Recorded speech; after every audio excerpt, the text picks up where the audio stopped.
नमस्कार विद्यार्थी मित्रांनो, ग्लोबल मराठी या यूट्यूब चॅनलमध्ये आपणा सर्वांचे स्वागत। आजच्या भागामध्ये आपण इयत्ता 10वी साठी मराठी भाषा अभ्यासातील समास ही संकल्पना अभ्यासणार आहोत। पुढील 2 परिच्छेद नीट वाचा व अधोरेखित शब्दातील बदल नीट समजून घ्या। बघा, आता मी परिच्छेद वाचते आहे, प्रत्येकाने तिकडे लक्ष द्यायचं आहे। बघा, भाऊ आणि बहीण दोघेही प्रत्येक दिवशी विद्येच्या आलयात जातात व अभ्यास करतात। संध्याकाळी ते क्रीडेसाठी असलेल्या अंगणात खेळतात। सोमवारी दोघेही ज्याचा कंठ निळा आहे त्या देवाची प्रार्थना करतात। आता दुसरा परिच्छेद आहे बघा, भाऊ बहीण दोघे दररोज विद्यालयात जातात व अभ्यास करतात। संध्याकाळी ते क्रीडांगणात खेळतात। सोमवारी दोघे नीळकंठाची प्रार्थना करतात। आता आपण हा परिच्छेद बघितला बघा। पहिल्या परिच्छेदापेक्षा दुसऱ्या परिच्छेदात कोणते बदल केले ते आता आपण बघूया। भाऊ आणि बहीण ऐवजी भाऊ बहीण असा जोड शब्द आपण वापरलेला आहे। बघा, आता या ठिकाणी भाऊ आणि बहीण हे 2 वेगवेगळे शब्द आहेत आणि ते दोन्ही पुढच्या परिच्छेदामध्ये म्हणजे दुसऱ्या परिच्छेदामध्ये भाऊ बहीण हा शब्द जोडलेला आहे आणि त्यासाठी आणि हा शब्द आपण काय केला, गाळलेला आहे। आता तेच प्रत्येक दिवशी हा पुढचा शब्द आहे। दुसऱ्या उतारामध्ये जर आपण बघितलं तर त्या ठिकाणी तो शब्द दररोज असा झालेला आहे। मग दोन्ही शब्द या ठिकाणी आपण संक्षिप्त केलेले आहेत आणि प्रत्येक आणि दिवशी त्याचा संक्षिप्त वापर करून दररोज हा शब्द या ठिकाणी घेतलाय। त्या पुढचा शब्द बघा, विद्येच्या आलयात, तो जो शब्द आहे हा शब्द सुद्धा आपण जोड शब्द करून विद्यालय असा केलेला आहे। म्हणजे या ठिकाणी आपण चा हा प्रत्यय इथे गाळलेला आहे। अशाच पद्धतीने आपण परिच्छेदामध्ये पुढचा शब्द बघूया, क्रीडेसाठी अंगण, क्रीडेसाठी असलेल्या अंगणामध्ये असा आपण शब्द घेतलेला आहे पहिल्या उतार्यात आणि दुसऱ्या उतार्यामध्ये आपण तो शब्द क्रीडांगणात केलेला आहे। बघा विद्यार्थी मित्रांनो, क्रीडेसाठी असलेल्या अंगणाऐवजी आपण क्रीडांगणात असा जोड शब्द वापरला म्हणजे क्रीडांगण हा शब्द तयार झाला। यासाठी साठी असलेला हा जो शब्द आहे तो आपण या ठिकाणी वगळला। यानंतर शेवटचा जो शब्द आहे ज्याचा कंठ निळा आहे असा तो, त्या ठिकाणी आपण नीळकंठ हा शब्द वापरलेला आहे। म्हणजेच आपण शेवटचा जो शब्द आहे नीळकंठ या ठिकाणी बरीचशी जी माहिती आहे ज्याचा कंठ निळा आहे असा ती माहिती वगळण्यात आलेली आहे। मग आपण या ठिकाणी हे जे बदल केलेले आहेत अशा प्रकारे शब्दांची जी काटकसर करून सोपे आणि सुटसुटीत शब्द आपण तयार करतो आणि ते भाषेमध्ये आपण वापरत असतो आणि अशा प्रकारे शब्दांचा संक्षेप करून जो नवीन जोड शब्द तयार होतो त्याच प्रक्रियेला समास असे म्हटले जाते। यानंतर त्याचं उदाहरण आहे बघा, पोळीसाठी पाट, या 2 शब्दांऐवजी आपण पोळपाट असा शब्द वापरलेला आहे किंवा आपण वापरत असतो। बघा, आता पुढे नवीन जोड शब्दाला सामासिक शब्द असे म्हणतात। या सामासिक शब्दाची फोड करून दाखवण्याच्या पद्धतीला विग्रह असे म्हटले जाते। आता पुढे काही संकल्पना आहेत ते आपल्याला लक्षात ठेवायच्या आहेत, त्या तुम्हाला मी समजून सांगते, त्या तुम्ही समजून घ्यायच्या आहेत। लक्षात ठेवा, पद म्हणजे काय तर समासातील शब्द। म्हणजे या ठिकाणी आपल्याला आता समासाचा विग्रह करताना पहिले पद आणि दुसरे पद या संकल्पना समजून घ्याव्या लागणार आहेत। तर पद म्हणजे काय तर समासातील शब्द। त्यानंतर समास म्हणजे काय तर कमीत कमीत 2 शब्द एकत्र येणे याला म्हणायचं समास। त्यानंतर सामासिक शब्द म्हणजे 2 शब्द एकत्र येऊन तयार झालेला जोड शब्द आणि विग्रह म्हणजे शब्दाची फोड करून सांगणे होय। महत्त्वाच्या संकल्पना आहेत पदाच्या संदर्भातल्या।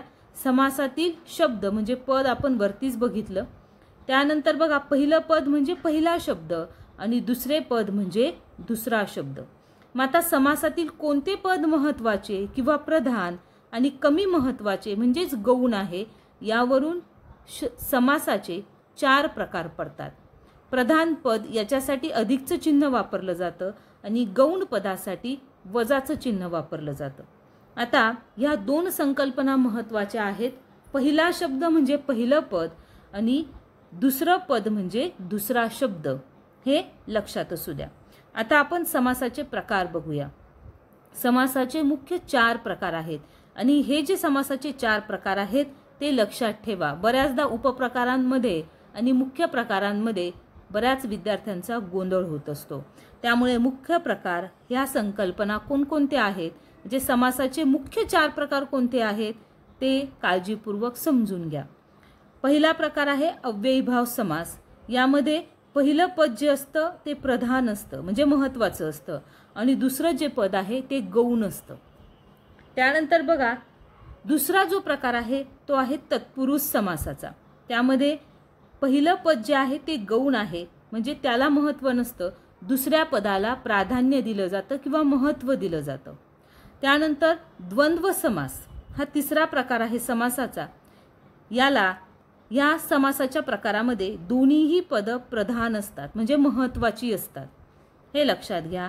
आणि चौथा जो प्रकार आहे तो आहे बहुव्रीही समासाचा. यामध्ये दोन्हीही पदं गौण असतात, म्हणजे दोन्हीही पदं महत्त्वाची नसून तिसऱ्याच पदाला महत्त्व दिलं जात असतं. आता बघा, लक्षात ठेवण्याच्या संदर्भात काही उदाहरणंही तुमच्यासमोर दिलेली आहेत. आता बघा, अव्ययी समास, अव्ययी भाव समास यामध्ये पहिलं जे पद आहे ते प्रधान असतं. उदाहरणार्थ दररोज म्हणजे प्रत्येक दिवशी असा त्याचा विग्रह येतो. यानंतर तत्पुरुष समास हा समासाचा दुसरा प्रकार. यामध्ये दुसरे पद प्रधान म्हणजे महत्त्वाचे असते. त्याचं उदाहरण आहे विद्यालय. यानंतर तिसरा प्रकार आहे द्वंद्व समास. दोन्हीही पदं प्रधान असतात, म्हणजे दोन्हीही पदं महत्त्वाची. उदाहरणार्थ भाऊ बहीण. यानंतर चौथा प्रकार बहुव्रीही समास. दोन्हीही पदं गौण म्हणजे दोन्हीही पदं महत्त्वाची नसतात. उदाहरणार्थ नीळकंठ. आता यानंतर आपल्याला इयत्ता 10वी मध्ये काय अभ्यासायचं आहे, काय महत्त्वाचं आहे, तर अव्ययीभाव समास महत्त्वाचा आहे, तो आपल्याला अभ्यासायचा आहे. त्यानंतर तत्पुरुष समासामध्ये विभक्ती तत्पुरुष, द्विगु तत्पुरुष आणि कर्मधारय. कर्मधारय हा तत्पुरुष समासाचाच प्रकार आहे, हा समासाचा प्रकार नाही. हा समासाचा तत्पुरुष समासातील उपप्रकार आहे, हे लक्षात ठेवा. यानंतर बघा द्वंद्व समास. द्वंद्व समासाचे हे तिन्ही प्रकार आपल्याला 10वीला ह्या वर्षी अभ्यासायचे आहेत. परंतु तत्पुरुष समासामध्ये या व्यतिरिक्तही अनेक प्रकार आहेत. विभक्ती, द्विगु आणि कर्मधारय हे 3च प्रकार आपल्याला इयत्ता 10वीला आहेत, हे लक्षात असू द्या. आता आपण आजच्या भागामध्ये अव्ययीभाव समास त्याची व्याख्या समजून घेणार आहोत आणि त्याचे प्रकारही बघणार आहोत. बघा आता व्याख्या काय आहे, तर ज्या समासातील पहिले पद महत्त्वाचे असून बहुधा ते उपसर्ग असते, हे लक्षात घ्या. पहिले पद काय आहे, उपसर्ग, व जो सामासिक शब्द क्रियाविशेषण अव्ययाचे कार्य करतो त्या समासाला अव्ययीभाव समास असे म्हणतात. उदाहरणार्थ आता बघा, मी पहिलं पद प्रत्येक ठिकाणी अधोरेखित केलेलं आहे, लाल रंगाने रंगवलेलं आहे.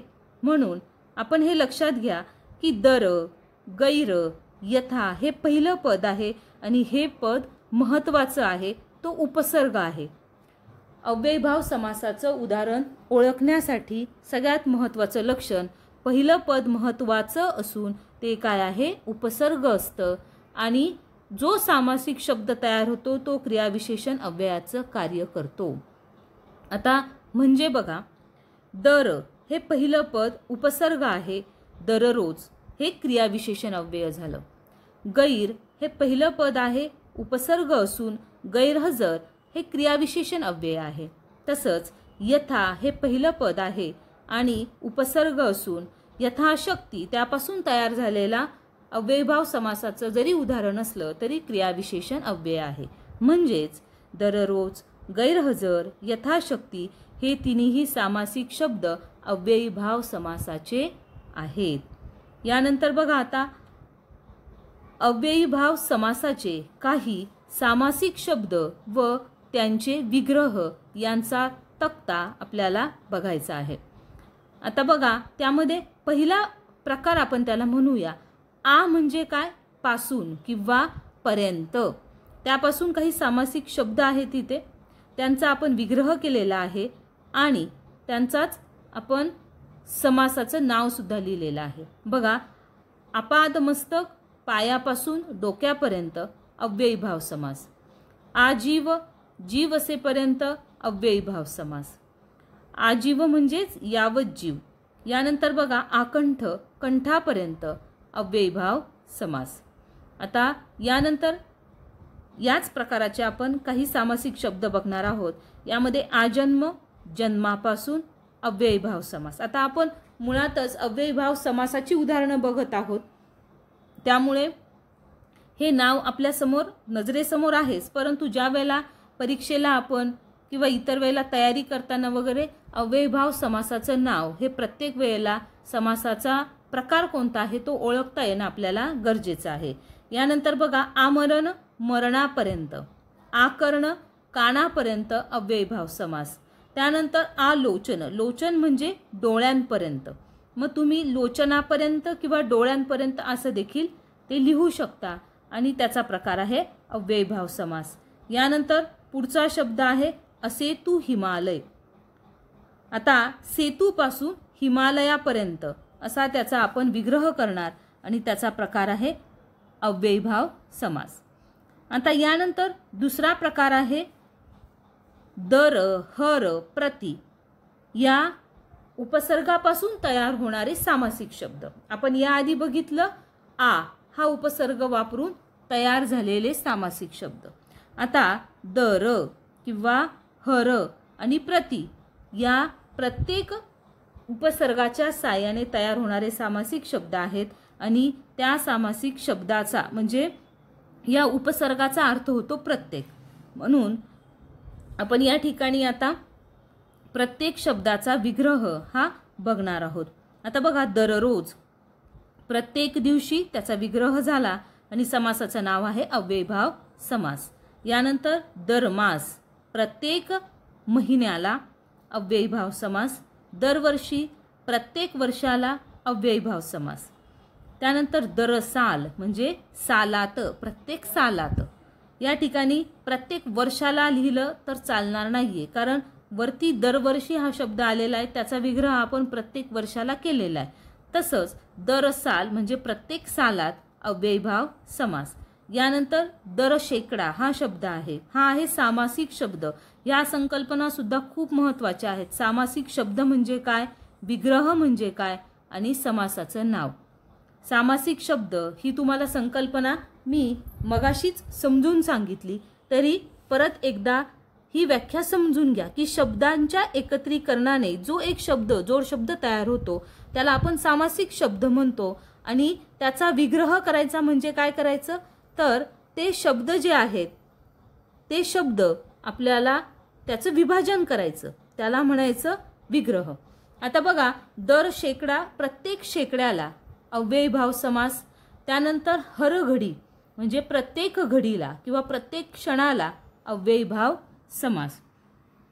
यानंतर हर रोज प्रत्येक दिवशी अव्ययीभाव समास। पुढचा शब्द आहे सामासिक शब्द हर महिना प्रत्येक महिन्याला, प्रतिक्षण प्रत्येक क्षणाला, प्रति सेकंद प्रत्येक सेकंदाला, प्रति मिनिट प्रत्येक मिनिटाला, प्रति मास प्रत्येक महिन्याला, प्रति वर्ष प्रत्येक वर्षाला आणि प्रति समय प्रत्येक समय, असे हे सर्व अव्ययीभाव समासाची उदाहरणं आहेत।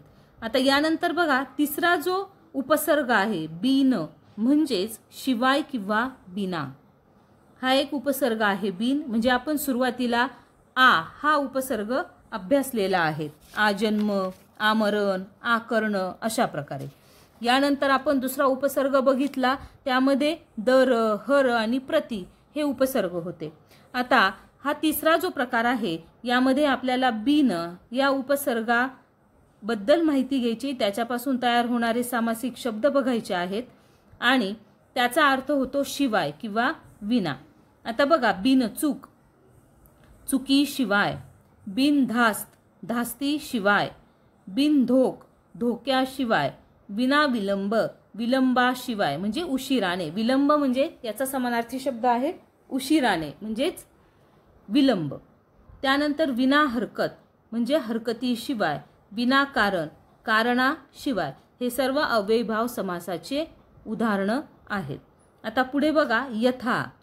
यथा म्हणजे प्रमाणे. मग आता यथा हा उपसर्ग आहे आणि तो शब्दाच्या सुरुवातीला आलेला आहे. सामासिक शब्दाच्या सुरुवातीला हे पहिलं पद महत्त्वाचं आहे, हे लक्षात असू द्या. आणि आपल्याला त्यानुसार पहिलं पद महत्त्वाचं म्हणून आपण समासाचं नाव ठरवलेलं आहे अव्ययीभाव समास. आता बघा यथाक्रम क्रमाप्रमाणे अव्ययीभाव समास. यथा नेम नेमाप्रमाणे. यथाशक्ती शक्तीप्रमाणे अव्ययीभाव समास. यथाशक्ती यथाविधी विधीप्रमाणे. यथाशक्ती शक्तीप्रमाणे. यथान्याय न्यायाप्रमाणे. यथाकाल कालाप्रमाणे किंवा काळाप्रमाणे अव्ययीभाव समास. यथावकाश अवकाशाप्रमाणे म्हणजेच वेळेप्रमाणे अव्ययीभाव समास. यथामती मतीप्रमाणे म्हणजेच बुद्धी. या ठिकाणी काही समानार्थी शब्द सुद्धा आलेले आहेत, तुमच्या लक्षात येतील ते. आणि त्या पद्धतीने आपल्याला या सामासिक शब्दांचा विग्रह करायचा आहे.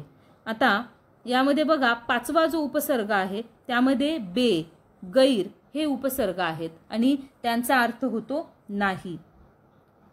आता बघा बेभान हा सामासिक शब्द आहे, त्याचा विग्रह होतो भान न बाळगता अव्ययीभाव समास. बेपर्वा परवा न करता अव्ययीभाव समास. बेशिस्त शिस्त न पाळता अव्ययीभाव समास. यानंतर बेशक म्हणजेच शंका न बाळगता. बेमालूम मालूम म्हणजेच माहीत नसलेला अव्ययीभाव समास.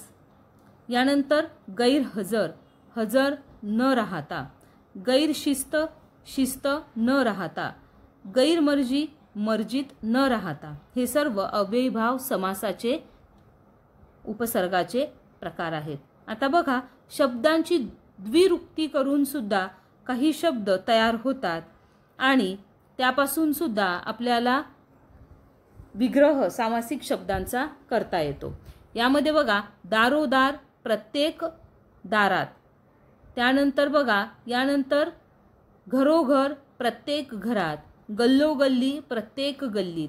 दिवसेंदिवस प्रत्येक दिवसाला. गावोगाव प्रत्येक गावाला आणि घडोघडी प्रत्येक घडीला हे अव्ययीभाव समासाची उदाहरणं आहेत. यानंतर बघा तासनतास प्रत्येक तासाला. वारंवार प्रत्येक वारी. दारोदार रस्तोरस्ती आणि जागोजागी आणि पानोपानी.